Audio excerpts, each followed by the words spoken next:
recebidas pelos que ouvem. Então, nós, os crentes, a gente sabe disso, nós precisamos prestar muita atenção na forma que a gente fala. Até mesmo, mas eu não falo palavrão. Tá certo, você não fala palavrão, mas você tem falado muita gíria.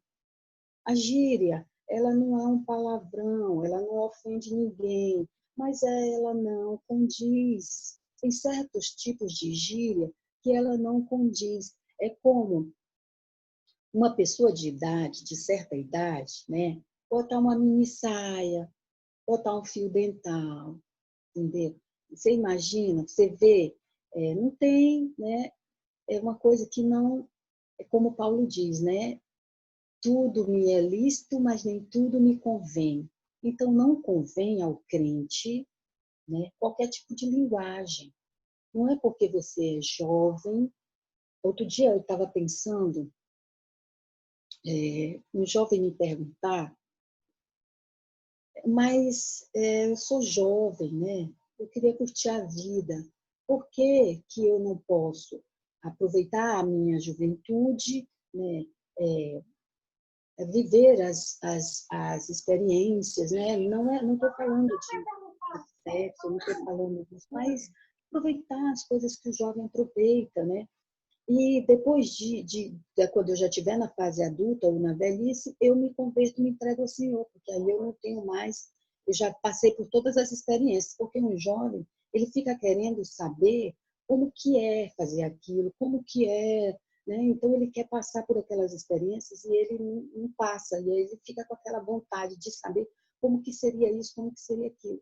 Mas acontece, jovem, que se você foi chamado na idade jovem, é porque o Senhor quer usar a sua idade jovem, o seu momento jovem. O Senhor quer usar você nessa idade, nesse período, entendeu? Na roda onde você vive, né? Então, o Senhor quer te usar aí, nessa idade, nesse momento, nesse período da sua vida. Então, você tem que entender que o tipo de linguagem que você usa, não é porque você não chama um palavrão, um xingamento, mas você é separado para também utilizar linguagens que edifiquem. Então, não convém, tem certas gírias que tudo bem, faz até parte da nossa falância, vamos dizer assim, né? Corriqueira, mas tem certas gírias que não convêm. Então, você precisa se ligar nisso, né? Porque ou você é luz, ou você edifica, ou você causa mau cheiro. Né? Então, você tem que ter cuidado nisso. Vamos para o verso 31. O verso 31, ele diz assim, continua, né? Toda amargura e ira, e cólera, e gritaria, e blasfêmia, e toda malícia sejam retiradas dentre vós. Olha aí as características que ele está dando. Uma lista completa de atitude negativa que os membros da igreja devem deixar de lado. Uma lista, né? São elas. A amargura.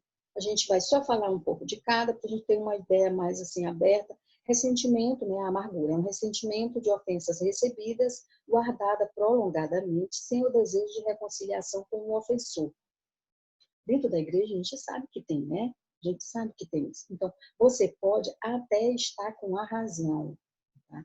Você pode estar com a razão em ser ofendido, em estar chateado, mas está em você a responsabilidade de desenvolver, preservar a unidade da igreja. Lembra que a gente falou sobre unidade nos capítulos passados e que é uma responsabilidade nossa em preservar a unidade, onde o Espírito desenvolve essa unidade, a nossa responsabilidade de preservar. Então, assim, quando você tem consciência, por isso que eu falei assim, gente, ó, intelecto, que é o conflito do intelecto, da emoção, da vontade. Então, você, na sua emoção, você está magoado, tem razão de estar magoado porque você foi ofendido. Na sua vontade, você não tem vontade de falar com aquela pessoa, ter contato com aquela pessoa, você acha que ela não tem a ver com o seu grupo de amizade, não é uma coisa que você gostaria de fazer, mas no seu intelecto, segundo a palavra, porque você serve ao Senhor com o seu intelecto por ter entendimento do que é o certo,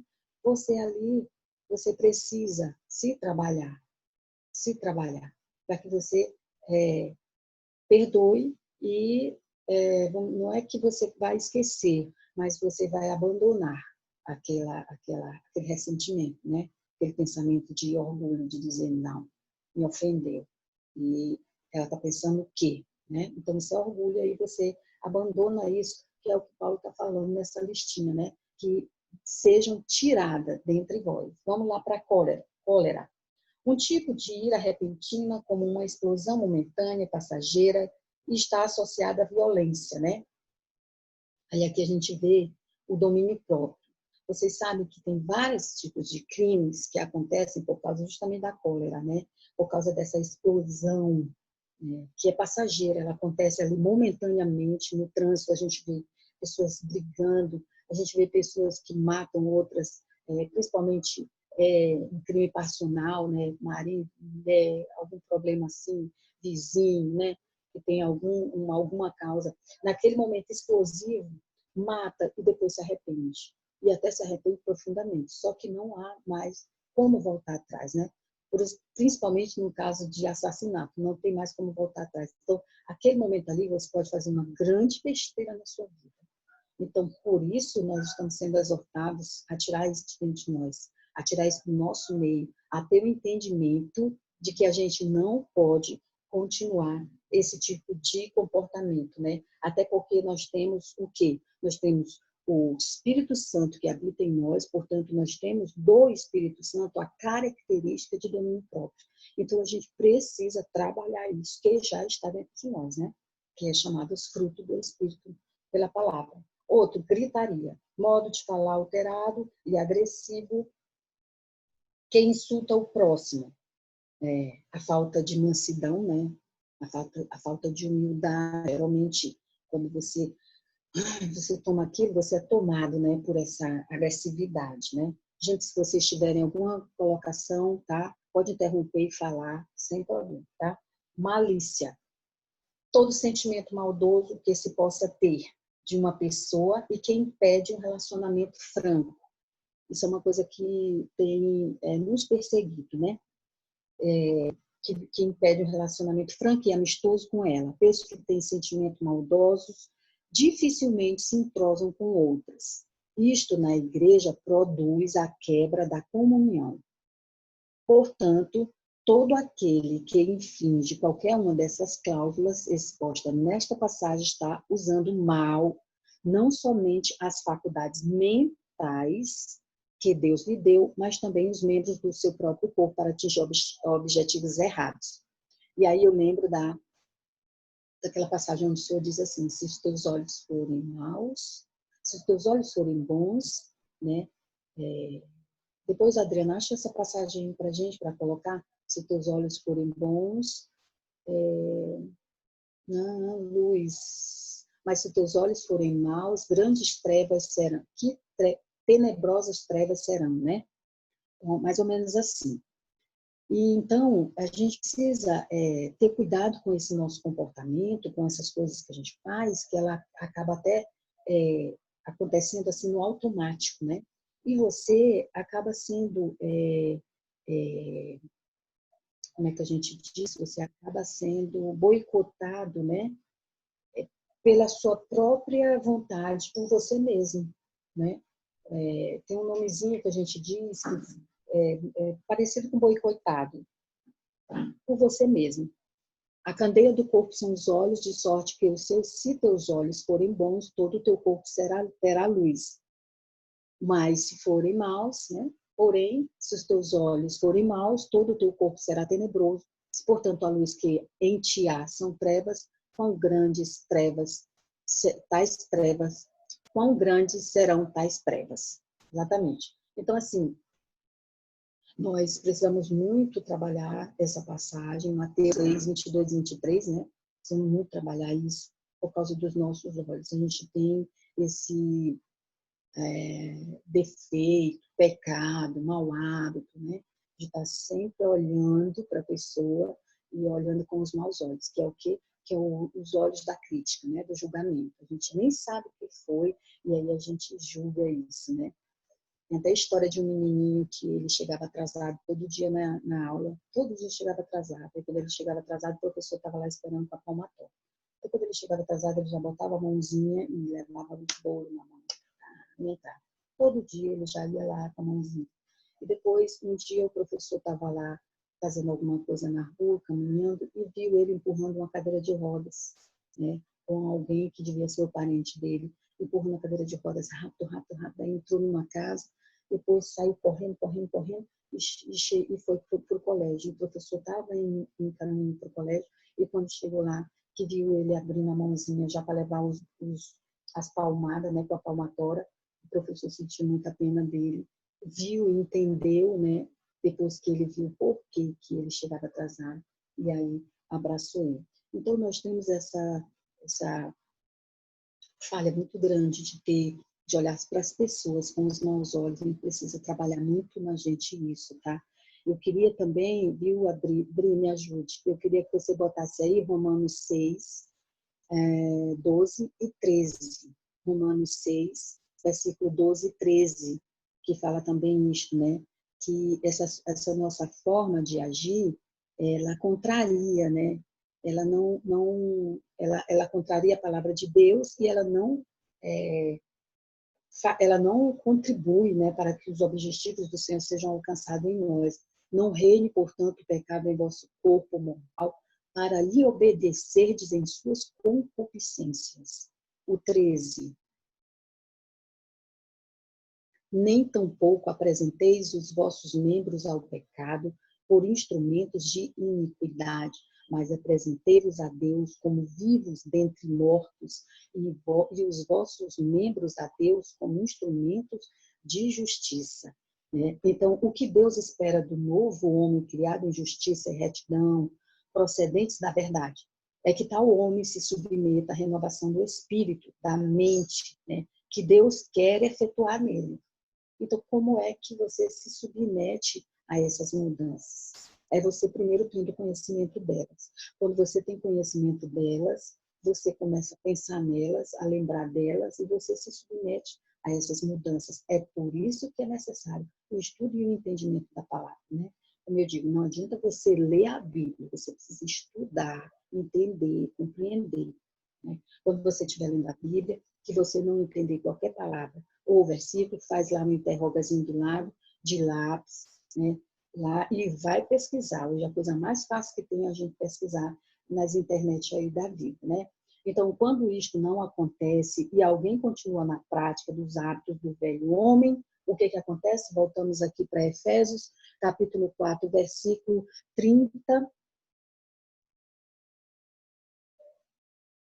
Versículo 30, né? Exatamente. Aí o que ele diz? O que acontece? E não entristeçais o Espírito Santo de Deus, no quais estáis selados para o dia da redenção. Entristecermos o Espírito Santo que em nós habita e que autentica a presença de Deus em nós. Está selado, né? Ele é o que nos preserva para o dia do nosso resgate, para a redenção do nosso corpo. Ele suporta o sofrimento da ofensa causada por nossos pecados, por causa do grande amor com que Deus nos amou. Então, é terrível a situação do homem que ofende o Espírito Santo de Deus. Davi caiu nessa armadilha, né? A gente conhece a história de Davi, que ele saindo, né, lá no terraço dele, olhou Batseba, a gente sabe de tudo, mandou até matar o marido dela, teve um filho com Batseba, o filho morreu e tudo. Mas ele se mostrou arrependido, né? Ficou bastante arrependido no Salmo 51, a gente vê isso, que ele faz essa oração reconhecendo o pecado, reconhecendo seu erro, pedindo perdão por ela. Né? Então, quando Paulo inicia esse capítulo 4, que ele nos exorta a andar de modo digno da nossa vocação, que é o quê? Que é o nosso chamado para sermos salvos, né? Aí está a voz do Espírito Santo, apontando o caminho da santificação para nós. Então, nós precisamos estudar a palavra e entender, porque se nós estamos aqui com a palavra do Senhor nos chamando, nos exortando, o Espírito Santo nos orientando, como nós devemos prosseguir. Amém? Encerramos aqui o capítulo 4, vamos continuar aqui o capítulo 5, começar o capítulo 5 de Efésios. Se tiverem alguma colocação a ser feita, tá? Podem interromper. A gente vai ler o 5, 1 e o 2, tá? Sede, pois, imitadores de Deus como filhos amados. O 2. E andai, a palavra de novo, e andai em amor, como também Cristo nos amou e se entregou a si mesmo por nós, em oferta e sacrifício a Deus em cheiro suave. Como crentes, somos chamados a estabelecer nosso comportamento para com os outros no modelo de quê? No modelo do perdão e da graça de Deus para conosco. Qual é esse modelo? Andar em amor, como também Cristo nos amou e se entregou a si mesmo por nós, em oferta e sacrifício a Deus em cheiro suave. Então, misericórdia, paciência e amor, né? Esse é o modelo do amor de Cristo por nós. É o que a gente, o resumo do que a gente pode falar, né? Tem muitas outras palavras que a gente pode definir, mas misericórdia, paciência e amor por nós. Esse deve ser o modelo de amor que a gente deve ter pelas outras pessoas, né? Inclusive as que não são crentes, né? O verso 3 a 5. Mas, lá seguinte de novo, Paulo nos exortando ao nosso comportamento, do que nós devemos e do que nós não devemos, do que convém e do que não convém. Mas a fornicação e toda a impureza ou avareza, nem ainda se nomeie entre vós, como convém a santos. Ele está falando de nós, isso é um privilégio, né? Não podemos viver segundo as práticas pecaminosas da carne, nem torpezas, nem tolices, nem zombarias, que não convém, mas antes ações de graças. 5.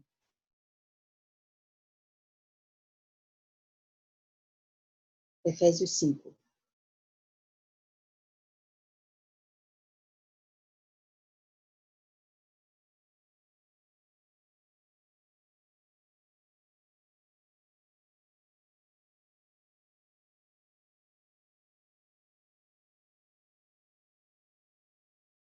Então, ele fala em prostituição para dizer o que não pode ser feito por nós, né?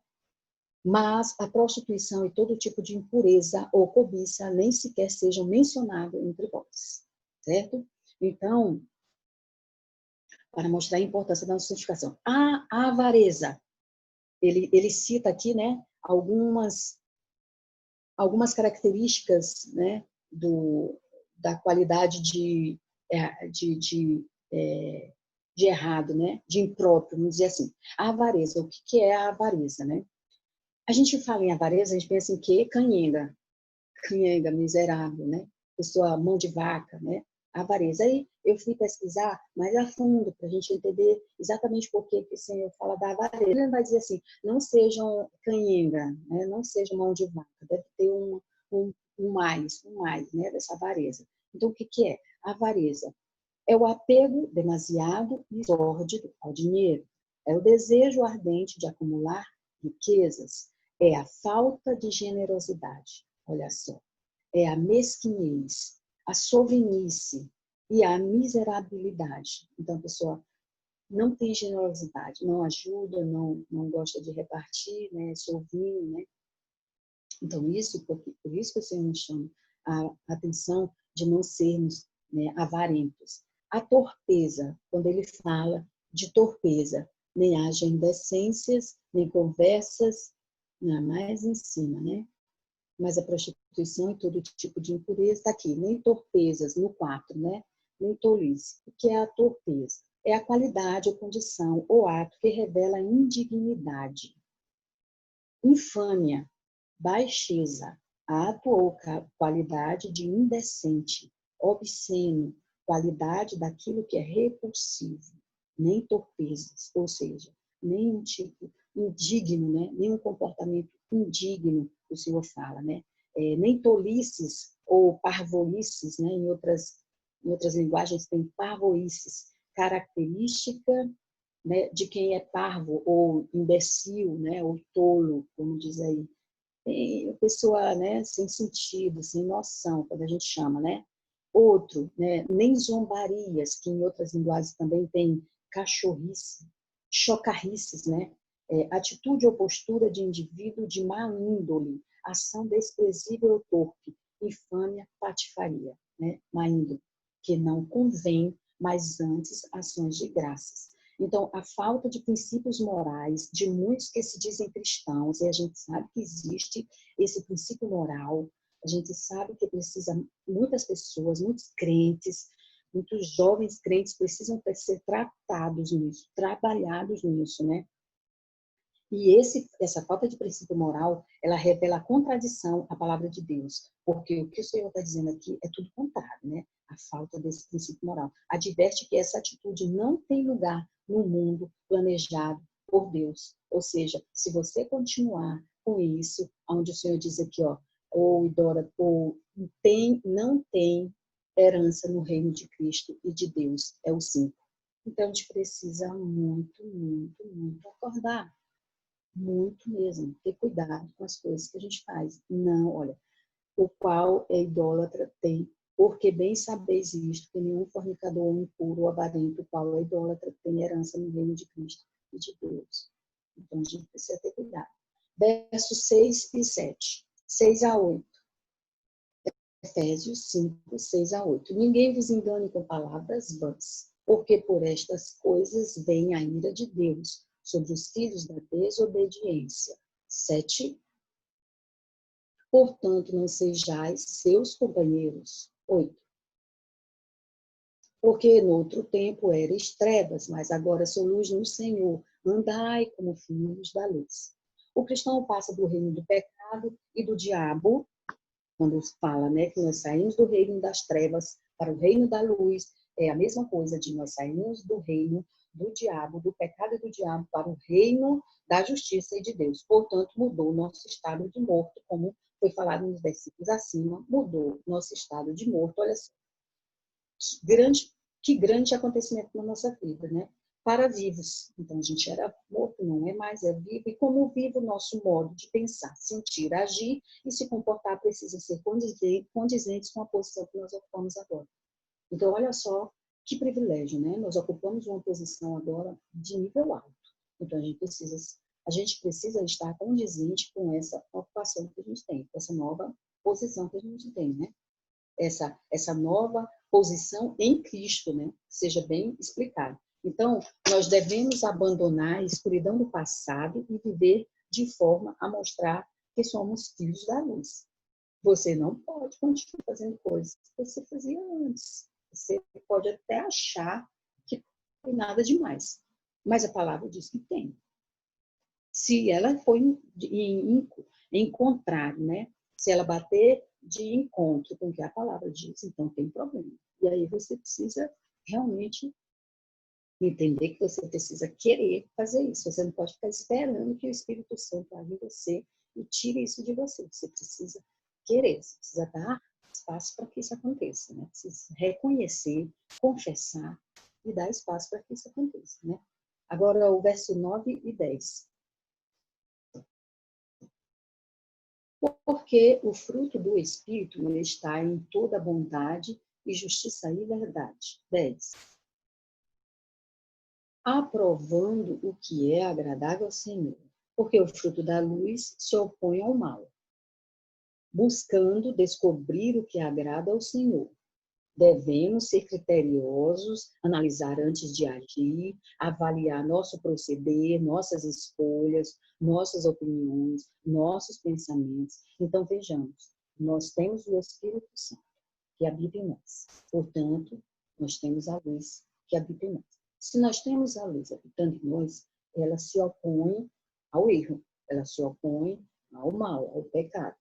Então, se ela se opõe, ela vai, no caso, o Espírito Santo, vai te incomodar.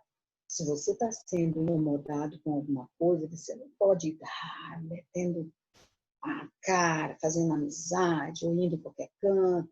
Você precisa estar o quê? Sendo criterioso, né?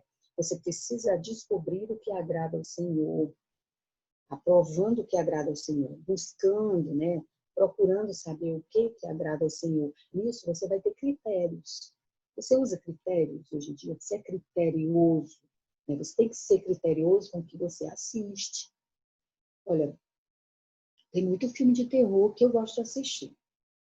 Não muito, eu sou mais chegada à comédia. Vamos falar de comédia. Tem muito filme de comédia que eu gosto de assistir. Mas você precisa ser criterioso, depende do filme de comédia. Se você vê que é um filme de comédia que está indo muito contrário ao que o Senhor diz, que convém a você, você deve, não, esse filme aqui eu não quero não, procure outro. Então você tem que analisar as coisas que você vai fazer, você precisa pensar antes de agir, você precisa analisar direito, poxa, será que isso aqui, né, vai agradar o Senhor, o que eu vou fazer, o que eu estou pensando em fazer, as minhas ações, o que eu disse. Então, você precisa avaliar as suas escolhas, a sua forma de agir, tá? Suas opiniões. Então, vamos lá para o 11 e para o 12. E não comuniqueis com as obras infrutuosas das trevas, mas antes condenai-as. 12.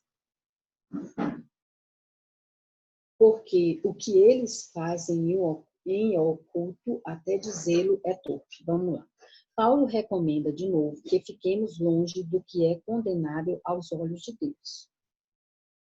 Não comuniqueis. Não comuniqueis implica em não ter comunhão com as obras más de pessoas más, ou seja, não achar engraçado. Não achar engraçado. Não sorrir, né? Quando a pessoa está fazendo, junto com ela, com a pessoa, né? Não participar das maldades dela. Então, às vezes, você acha que você não está fazendo, mas você sorri aquilo ali que está sendo feito. Até para poder se engajar, você está participando. Então, você tem que ter muito cuidado com isso, porque o Senhor está dizendo, não participeis, né? Então, mas antes, pelo contrário, o Senhor diz assim, pelo contrário, condenai-as. O que é isso? Quando reprovamos as obras más, quando evitamos e fazemos com que saibam como Deus se sente em relação a elas, assim estamos condenando as obras más. Então, você condena quando você deixa claro que você não concorda, não participa, e você deixa claro para aquela pessoa, se for o caso, você tiver essa abertura, você deixa claro o que Deus acha daquilo. Então, você precisa, é tipo assim, defina qual é o seu lado, né? Como o Senhor diz assim, aqueles que comigo ajuntam, quem comigo não ajunta, espalha. Quem não está comigo é contra mim. Então, você precisa se definir. E isso é um ponto muito perigoso no meio dos jovens, que acham que precisam marcar território, né? Se enturmar, né? Então, isso é um ponto muito sério que você precisa ter realmente força, coragem para você estar firme, né? Nessa sua escolha do lado de Cristo, né?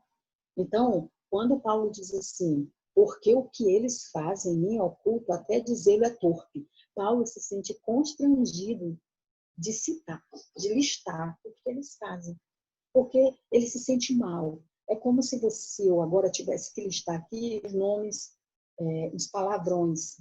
Você se sente mal, você se sente constrangido. Então, Paulo aqui ele está dizendo, eu nem vou falar o que eles fazem. Até falar faz mal, né? É ruim. Até em falar eu me sinto sujo. Então, você precisa ter cuidado com isso, tá?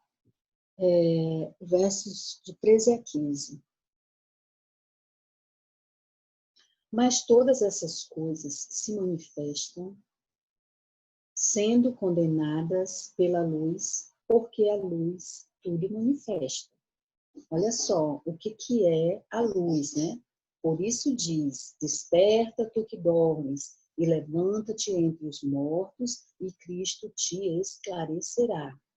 15. Portanto, vede prudentemente como andais, não como nécios, mas como sábios. Você pode esconder seu pecado das pessoas. Até o 15. Mas não de Deus, não do Espírito Santo, e nem esconde de você mesmo. Você não consegue, você não vai conseguir fingir por muito tempo que você não está fazendo nada. Por quê?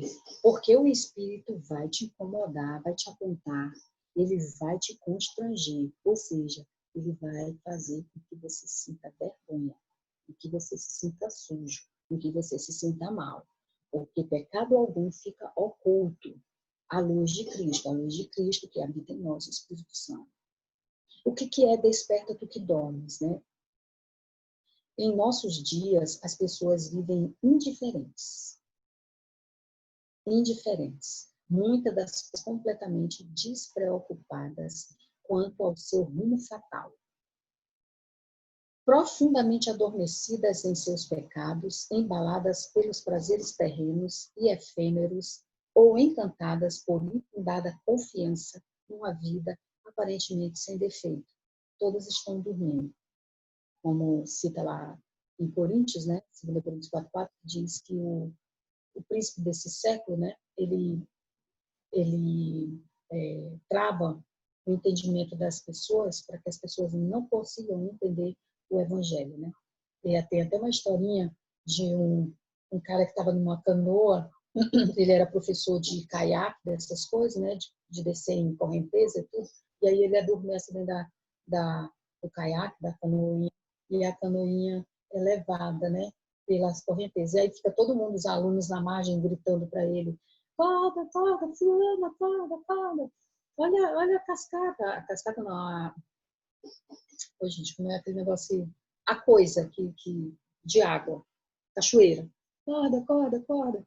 E ele não acorda, né? Então, assim, ele está indo adormecido totalmente naquele momento prazeroso de sono e indo para a morte, né? E todo mundo gritando para ele, para que ele se desperte, e ele não desperta. Assim são as pessoas que vivem aí achando, né, que adorar adorar outro, né, que tá tudo certo, que tá tudo bem, que o que importa, né, é o amor, o que importa é Deus, né? Todo caminho leva a Deus. Então, tem muitas pessoas adormecidas nessa própria convicção, né? Sem se preocupar no que realmente é. Então, o nosso intelecto, né? A nossa mente, o nosso conhecimento, por isso que o Senhor diz assim: conhecereis a verdade, né? Ele não diz sentireis a verdade, né? Por emoção, por sentir, né? Ele diz conhecereis, por conhecimento mesmo, né? A sua faculdade mental aqui, tá? Que é o importante. É isso que você tem que entender. Então, você precisa estar acordado para as coisas que você tem ouvido. Isso vale não só para as pessoas que não são crentes, né? Quando o Senhor fala desperta do que dormes, aquelas pessoas que estão aí entorpecidas nas suas próprias convicções, mas também para os crentes, que escuta, ouve, até já sabe decorado de tanto que repete aquela coisa.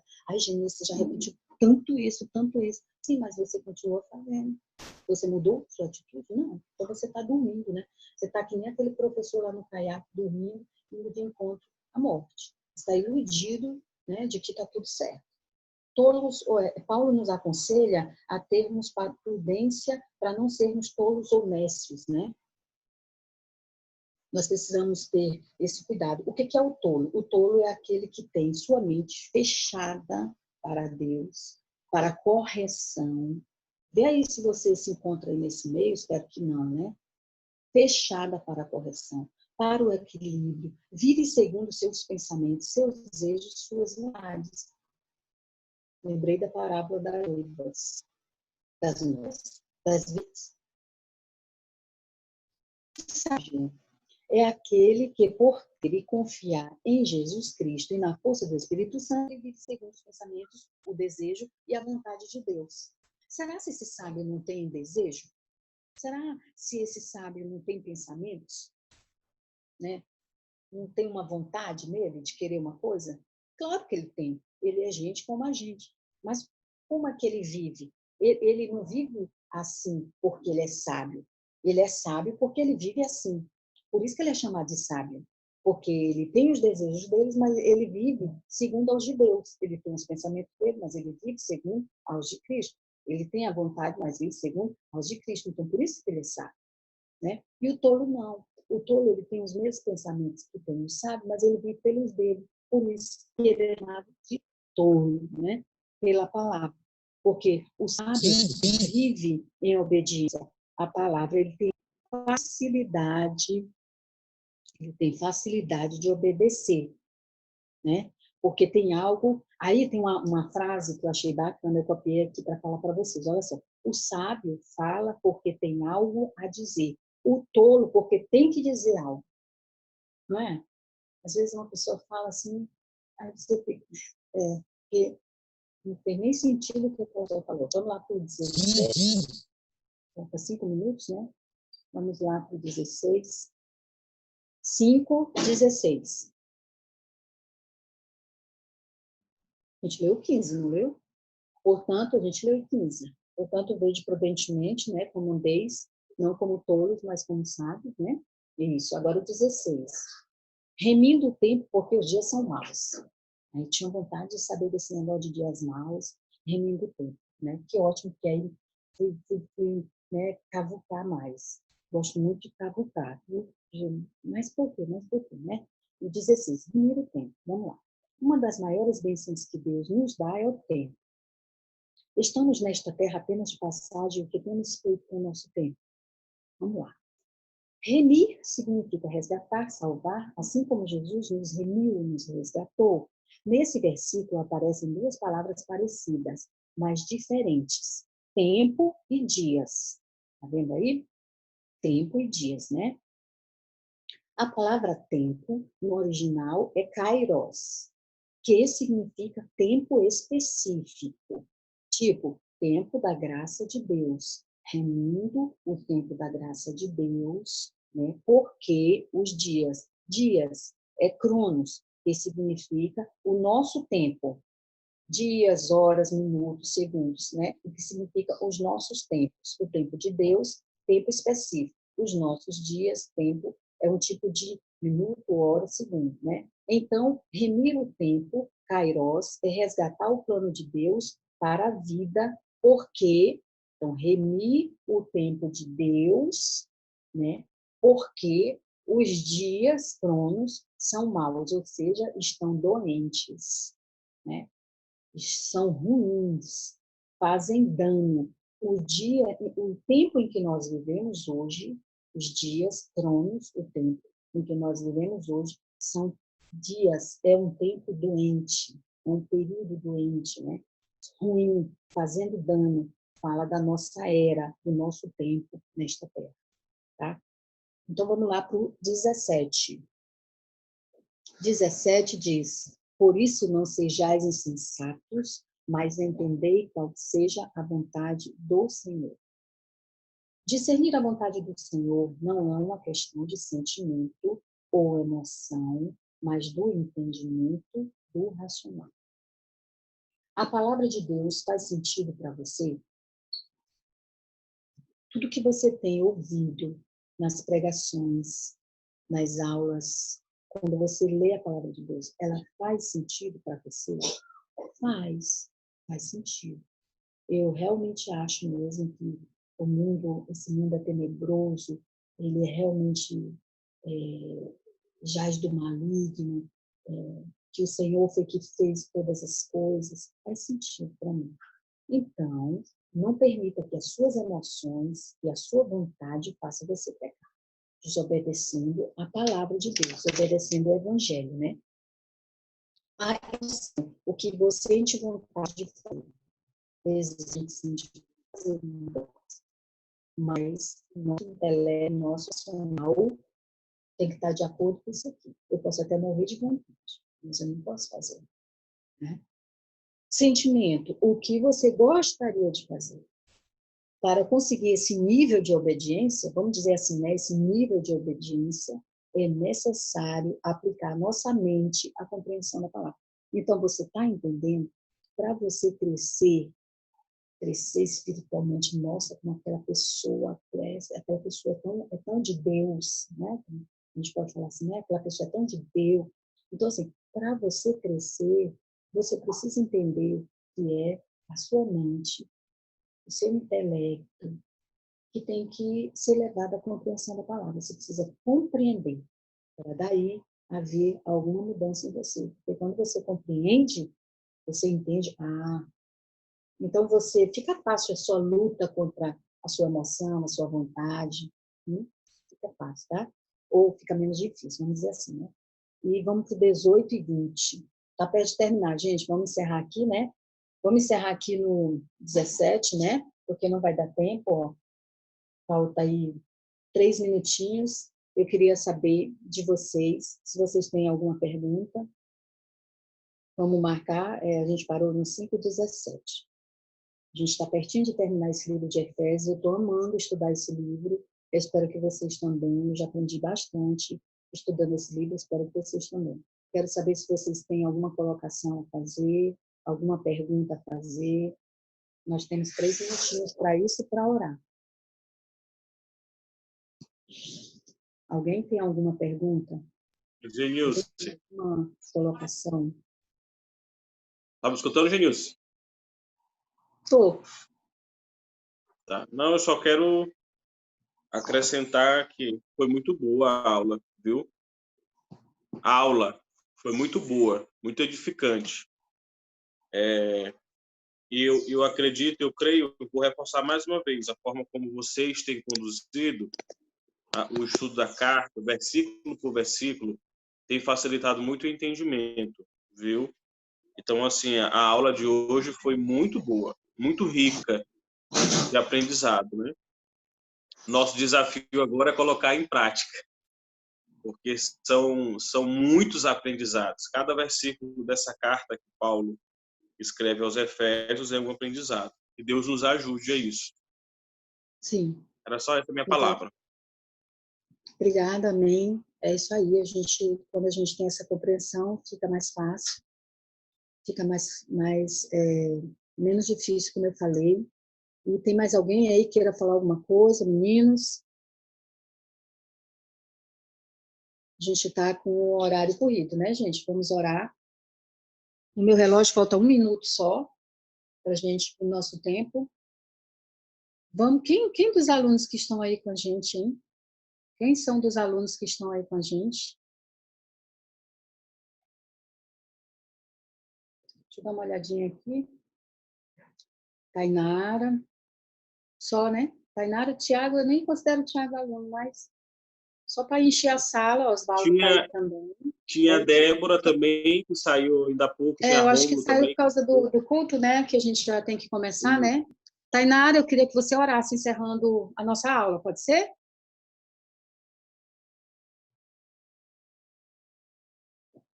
Tainara, Tainara.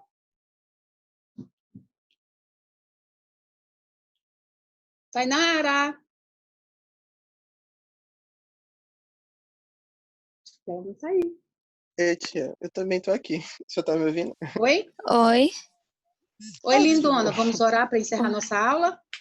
Sim, vamos. Desculpa a demora, porque eu estava tentando achar Tranquilo. aqui como é que ligava o bichinho. Tá. Tudo bem. Vamos orar, a gente encerrar nossa aula, tá bom? Tá. Oremos. Senhor Deus, Pai de infinita bondade, muito obrigado, Pai, por nos ter concedido o ar da nossa vida, o ar que nos faz respirar, para estarmos hoje, nesta manhã, aprendendo mais de Ti, Pai. Obrigado por esta aula. Obrigado, Pai, por esta professora, pela disponibilidade dela de buscar assuntos, de se dedicar a dar aula da melhor forma possível. E obrigado, Pai, por todos que estavam presentes e que o Senhor possa tocar o coração daqueles que não estavam presentes. E que a partir da aula dessa carta aí de hoje, nós possamos, de tudo que nós aprendemos, que nós possamos colocar em prática, por mais que no início seja difícil, seja doloroso abandonar algumas atitudes nossas, mas que nós possamos pensar primeiramente que o que estamos fazendo é para agradar o Senhor e que, de qualquer maneira, é mínimo o esforço que nós estamos fazendo pelo esforço que Jesus já fez por nós na cruz para nos libertar dos nossos pecados. Essa é a minha oração que eu te faço e te peço. Em nome de Jesus, amém. Amém. Obrigada para vocês. Um beijo grande, tá? Até a próxima, domingo que vem a gente continua. Beijo. Deus abençoe a todos, gente. Abraço. Beijo, beijo.